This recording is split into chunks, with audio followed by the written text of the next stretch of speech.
and I'll get 6 more Super Bowls. He is phenomenally dedicated to self-criticism and where you can improve. Yeah. If we extended that into our civic and our political world, we would not be in the kind of argumentative mud that we're in right now, where we feel stuck and unable to move, and this, and it's always the other person, not me, and I'm in the mud because of you, not because of I stepped in it.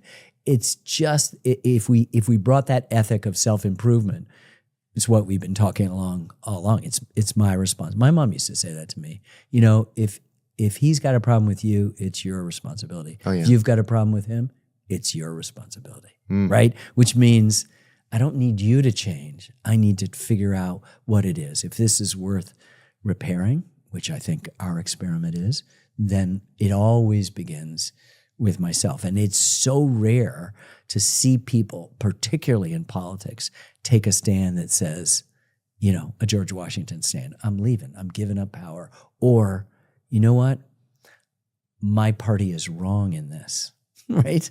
I am not going to do this. More people would vote for that guy. Of course, of course. I think it's one of the reasons why it's like, I think we're getting down to people don't trust entities for information, right? I think it's one of the problems that you have with news and stuff. And because some of those are, you know, they make money based on advertising. So there's somewhat of a conflict of interest in a way.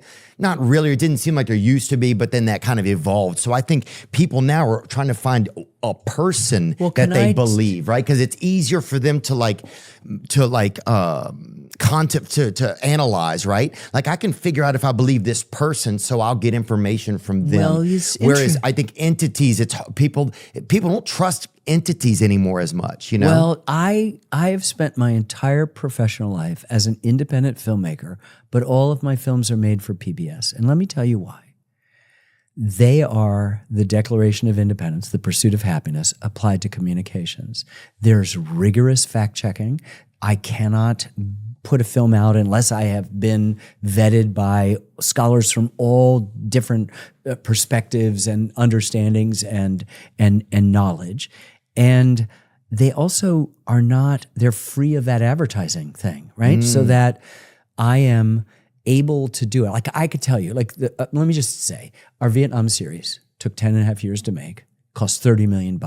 I spent 10 of the 10 and a half years with my cup out, going to foundations and corporations. Bank of America has been a corporate underwriter. They're not a sponsor, so they're not saying, hey, we don't like that content. They accept whatever content I'm going to do because they know my process is rigorous. Foundations, individuals of wealth, government granting agencies until they were just killed. So that CPB the death of CPB is a big I was going to ask you about that. Your funding, how's that been affected by? It's huge. It's huge. But it's, more importantly, it's such a short-sighted decision because you know what's going to hurt most? Most of CPB's money went to rural stations. What is CPB? The Corporation for Public Broadcasting, which was just not only, they took back money, they'd already appropriated $4 million for an upcoming project, but we had been in discussions for another $10 million. So I just lost $14 million for about 3 or 4 projects coming up in the future. I'll recover. But the problem is most of the money goes to rural stations, which would be, and will be when these stations die, a news desert. Right? They're used to the PBS, not just for the children's programming, not just for the great prime time, but for their homeland security, their alerts. They may be, the most important, the only signal they get. And you don't want to be a news desert where you've got somebody telling you because you want somebody there covering the school board. You want somebody there. You want the city somebody council you want a meeting. personal You want connection. a personal person that you know. So I have worked with them. So go back to my Vietnam example.